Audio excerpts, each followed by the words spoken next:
Feira é dia do Sagres Internacional. Sagres Internacional. Os principais fatos do cenário mundial com credibilidade e análises profundas. Sagres Internacional é com o professor de Geopolítica e historiador, professor Norberto Salomão. Boa tarde, tudo bem com o senhor? Boa tarde, Jéssica, tudo bem? Espero que com vocês também. Aquele abraço a todos aqueles que nos acompanham, né? E obrigado pela audiência qualificada. E estamos aqui para sempre discutir um pouquinho, refletir um pouco sobre o cenário internacional, que anda, assim, como sempre, muito agitado, né?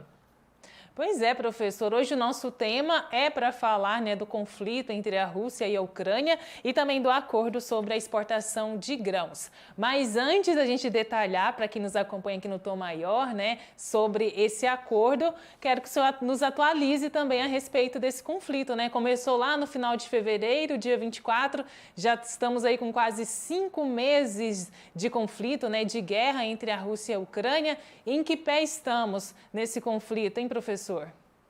Pois é, infelizmente, né, Jéssica, e todos aqueles que estão conosco aqui, parece que estamos cada vez mais distante, né, de um final. A coisa não se vislumbra assim com um final muito próximo, não, porque os combates continuam intensos. Só para se ter uma ideia, eu deixei aí até um mapinha para a gente dar uma olhada aí na situação.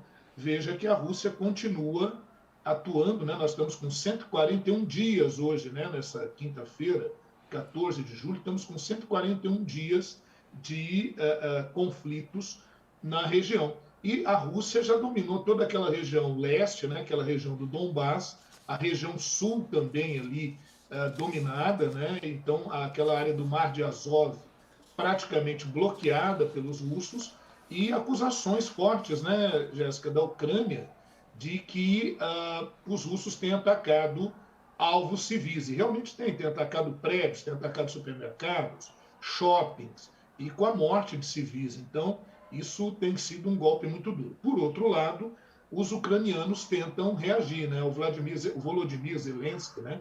Já estava aqui até aportuguesando para Vladimir, mas o Volodymyr Zelensky, que é o presidente da Ucrânia, vai se consolidando realmente como um líder, como um herói da resistência aí, óbvio, com o apoio ocidental, com o apoio da União Europeia, com o apoio da OTAN, com o apoio muito direto dos Estados Unidos e também do Reino Unido, e já bilhões de dólares que já têm sido gastos nesse confronto. Houve até essa semana uma certa reclamação por parte de autoridades do Estado-Maior dos Estados Unidos de que grande parte desses recursos não tem sido bem aproveitados pela falta de preparo dos combatentes ucranianos, porque muitos deles são civis, né? A gente está vendo aí atletas, músicos, pessoas de outras áreas que abandonam ou, quando não, compartilham aquela outra atividade com o combate para resistir ao avanço russo na região.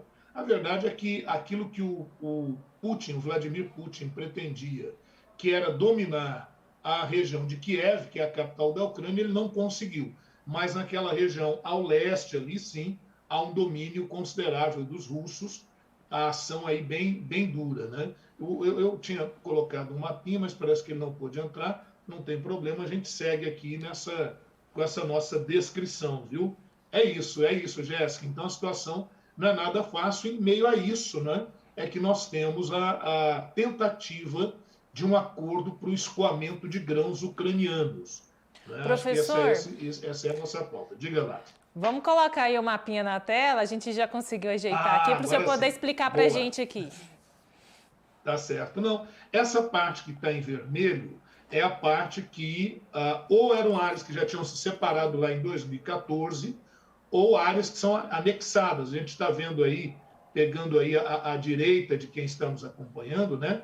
Pegando aí a região de Kharkiv, Severodonetsk, Luhansk, Donetsk, né? Mariupol, vamos descendo aí no mapinha até chegar lá embaixo a região da Crimeia.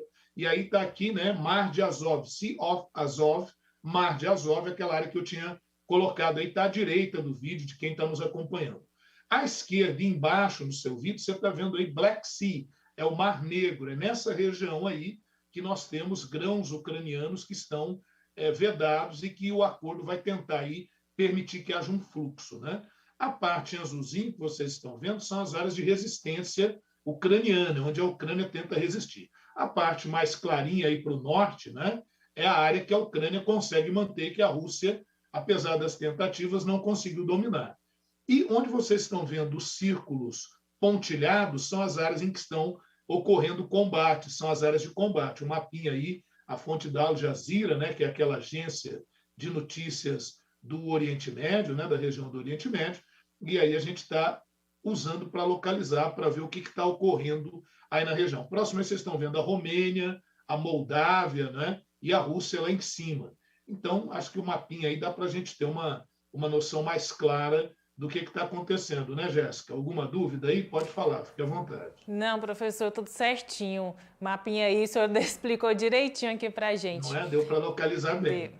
Vamos então falar desse acordo, né, professor? Então, a Rússia e a Ucrânia chegaram de fato a um acordo a respeito da exportação de grãos? Pois é, na verdade ainda não. É aquela coisa, as conversas avançaram bem, houve um avanço considerável dessas conversas.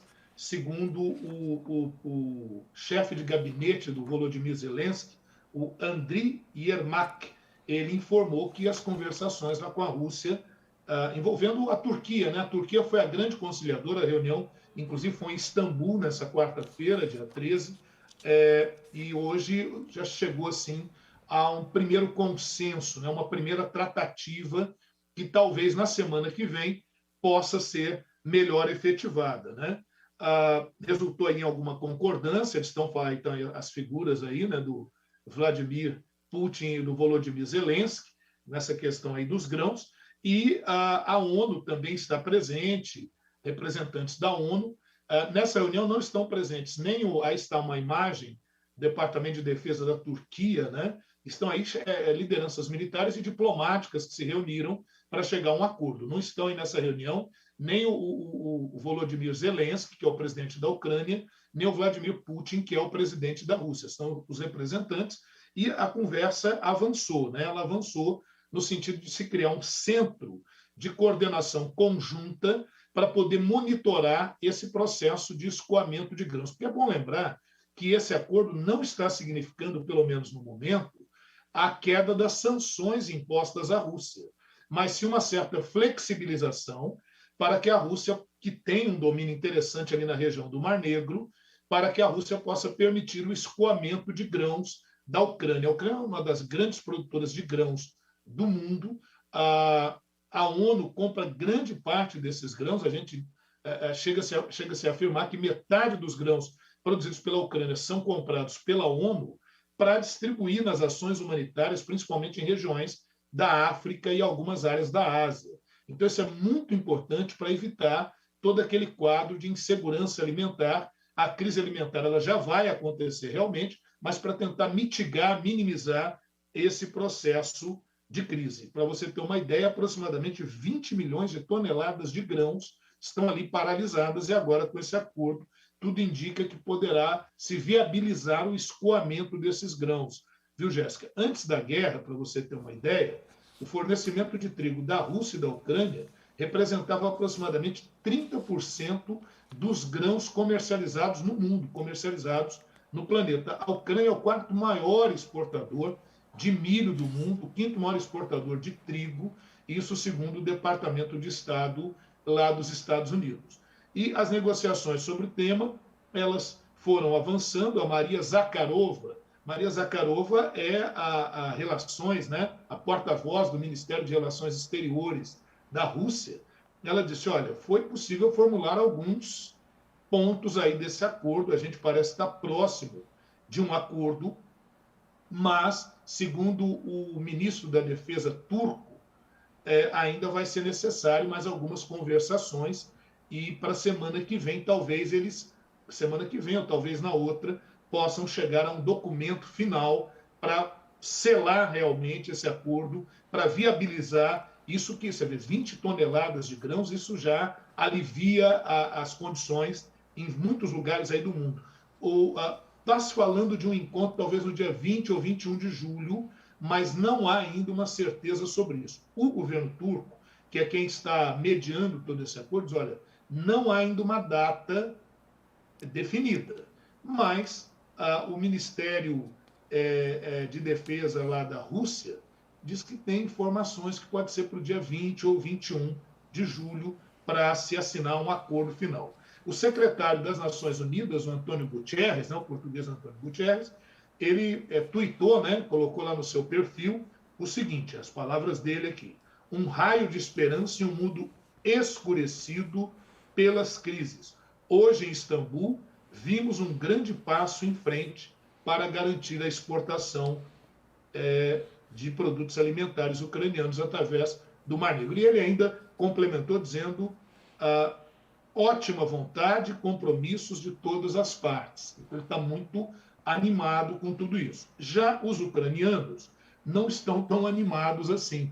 Os ucranianos estão dizendo, olha, isso aí depende da Rússia e talvez a Rússia não queira que nós possamos escoar esses grãos, porque aí entram divisas, entram recursos, dinheiro, e a Rússia pode temer que esse dinheiro seja revertido para a guerra, o que provavelmente seria mesmo. Então, há uma certa desconfiança aí dos ucranianos, mas a pressão é muito grande, Jéssica? O que a gente vai acompanhando é isso. À medida que essa guerra vai avançando, vocês notam que ela já gerou uma crise energética, um aumento do preço dos combustíveis e de derivados aí pelo mundo, uma crise alimentar, uma crise inflacionária que vem derrubando governos. A gente falou na semana passada sobre o Boris Johnson, os escândalos, o Partygate, aquelas festinhas que o Johnson deu, mas, na verdade, o problema é que a questão econômica na Inglaterra e no mundo está muito complicada. E aqueles governos que têm alguma crisezinha, algum escândalozinho, estou colocando no diminutivo aí, balançam mesmo. Agora há pouco, à tarde, o Draghi da Itália, o primeiro-ministro italiano, renunciou. Ele não conseguiu a aprovação de medidas para auxílio social, e, em função disso, o Partido Cinco Estrelas não o apoiou, e ele disse que o Cinco Estrelas é um partido, seria semelhante um pouco ao Novo aqui no Brasil, para a gente ter uma ideia, e o Mário Draghi disse, olha, sem esse partido não dá para continuar, e renunciou. Então, mais um primeiro-ministro que cai diante desse quadro de crise internacional. Outro aspecto interessante a dizer é que, apesar dessa tentativa de acordo para a exportação de grãos, a gente também tem a questão do gás, Por enquanto, lá na Europa, eles estão no verão, inclusive um verão bem quente na região da Península Ibérica, na Espanha, em Portugal, incêndios em Portugal, a temperatura chegando a 43, 44 graus Celsius, quer dizer, bem quente, Mas na Europa tem esse tipo de temperatura.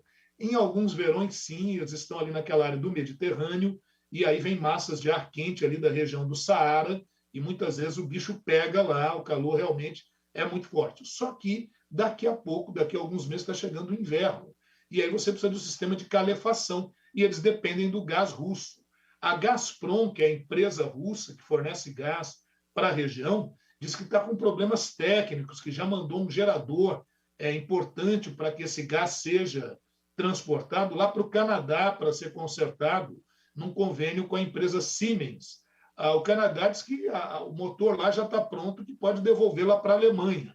A Gazprom diz que não basta só isso. Então, muitos estão achando que as sanções contra a Rússia estão fazendo com que a Rússia use desculpas de cunho técnico para cortar o envio de gás, do combustível, que é tão importante para o setor energético na Europa. Então, vem novas crises por aí, viu, Jéssica? A coisa não está tão simples assim, mas pelo menos essa questão dos grãos que estão encalhados lá da Ucrânia, talvez nessa semana que vem ou na próxima haja uma resolução para isso. O que muitos temem é que que a crise que vai sendo gerada, se avolumando, e que pressiona governos na Alemanha, na Itália, na Inglaterra, os Estados Unidos, o mundo inteiro, que isso possa levar a uma pressão para que o Volodymyr Zelensky aceite um tratado com a Rússia, um tratado no qual a Ucrânia não seria lá muito bem beneficiada, Ela acabaria tendo que entregar territórios.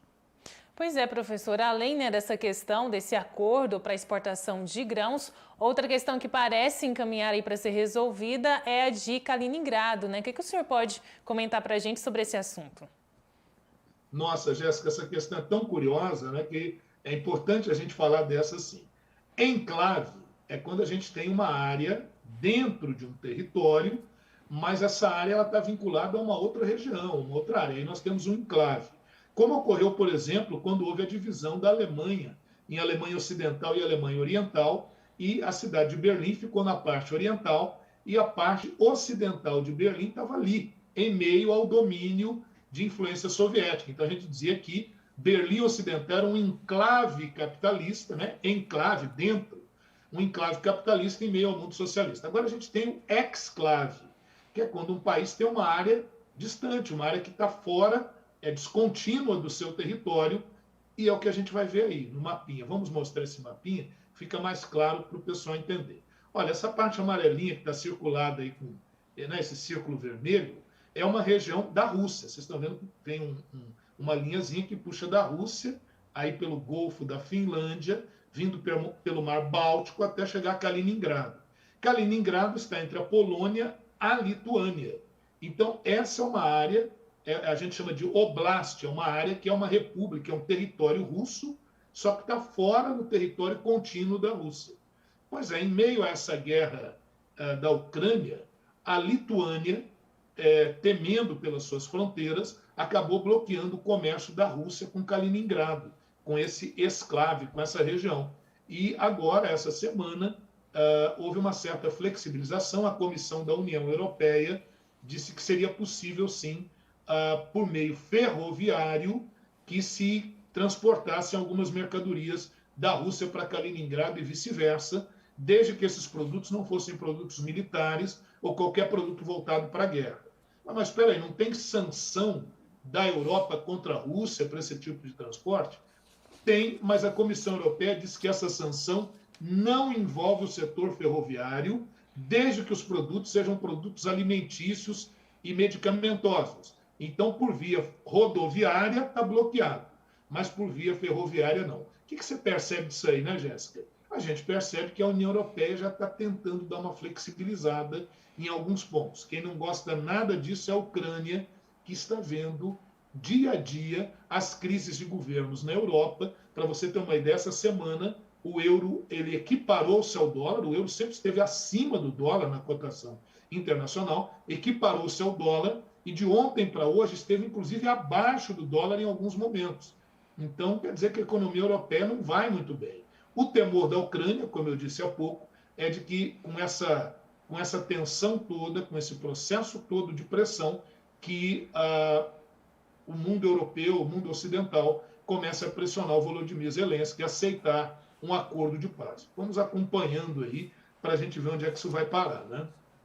Tá certo, professor. Muito obrigada, né? Se tiver mais alguma questão para acrescentar, fica à vontade. Mas por hoje, acho que a gente já elucidou, né, um pouco mais como que está essa situação da guerra entre a Ucrânia, né, e a Rússia. 141 dias, né, professor? 141 dias hoje, exatamente. Pois é, Jéssica, é isso, né? Sobre esse assunto era isso. Só pontuar alguma coisinha, né, que a gente sempre gosta de colocar. No Sri Lanka, o governo do Sri Lanka caiu também, em virtude de todas essas crises. E uma coisa muito curiosa, né? A população invadiu prédios públicos, inclusive o Palácio Presidencial, usaram a piscina lá do Palácio Presidencial. O povo realmente, literalmente, invadiu o governo, o poder, né? Desocuparam agora esses prédios públicos, até porque o primeiro-ministro lá também caiu, e vamos ver como é que segue a coisa lá no Sri Lanka. Nós já fizemos um Sagres Internacional sobre isso, mas nessa próxima edição do Sagres Internacional nós devemos explorar um pouquinho esse assunto. Não no tema, mas ele vai estar lá certamente no giro da semana. Falamos aí da queda, agora há pouco, do Mário Draghi, né, que renunciou na Itália. Então, o governo da Itália, o parlamento italiano vai ter que se recompor para isso. Lá no Reino Unido, com a renúncia ao cargo de presidente do Partido Conservador, o Boris Johnson entregou os pontos, né, abriu espaço para a escolha de um novo primeiro-ministro, que deve ocorrer no mais tardar até setembro desse ano. Então, também lá no Reino Unido a coisa está assim. E aqui pertinho da gente, né, Jéssica, na Argentina, o governo do Alberto Fernandes não passa nada bem. Houve greve agora na verdade, uma greve de empresários, né? Um lockdown aí dos empresários, porque estão contra o regulamento, o tabelamento de preços feito pelo governo argentino. A Argentina vive um grande índice inflacionário, crise econômica muito grande. A gente não sabe até que ponto o governo do Alberto Fernandes vai suportar essas pressões. Então, a Argentina é um outro local para a gente estar aí de orelha em pé para ver o que acontece. E aí, uma curiosidade, né?